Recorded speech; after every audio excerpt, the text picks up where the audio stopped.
Well, it is Derm Myth Monday, and today we're talking about something that many of us deal with, stretch marks. So let's welcome Dr. Shoshana Kindred.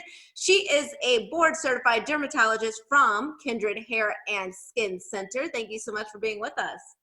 Thank you, Elsa. Always happy to be here for Derm Myth Monday. I'm happy to have you here too, although you pop my bubble all the time. All these things that I think are good might not be sometimes. And today we are talking about stretch marks. So let's start from the beginning. What are some of the common causes of stretch marks? The main cause of stretch marks is actually genetics. So you can look at your parents. If they have stretch marks, you're more likely to have them. And obviously weight gain, weight loss, pregnancy can worsen them, but genetics is by far the biggest culprit. That is interesting because I think we always just thought weight gain, weight loss, pregnancy, that sort of thing. So It can be a hereditary type thing, a genetic thing.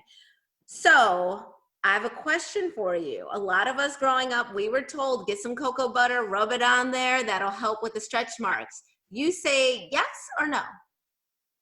No. No. Cocoa butter does not work for stretch marks. Stop it. This is what I'm talking about, busting my bubble. You know that we all put it on there. So, okay, fine.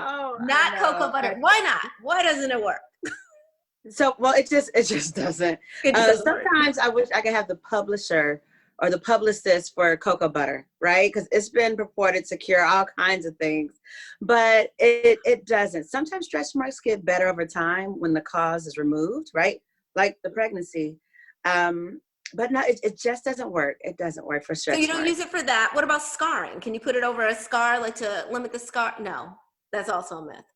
It is. Scars for sure improve over time. And so whatever we're using, right, when it improves on its own, we give all the credit to that product. That's true. It's not the case. Yeah. Okay, but it's not, there's no correlation. All right. Okay, so what will actually work? How can we get rid of them if we have them? And it's even tough for us as dermatologists to treat them. So we always use a vitamin A cream, a retinoid, tretinoin. There is one available over the counter, adapalene, and you can find it for less than $50, but be really patient with it because it's not potent. The prescription ones we prescribe are a lot more effective, but I really like to combine a prescription vitamin A cream along with laser treatment. That gives the best results. Okay. And finally, treating the stretch marks as early as possible increases the success rate. All right. So when you see them, treat them early, and then they're handled. You don't have to worry about them, potentially getting worse? Yes, and actually they can improve. The longer you use the vitamin A cream, the closer you get to just actually reversing them.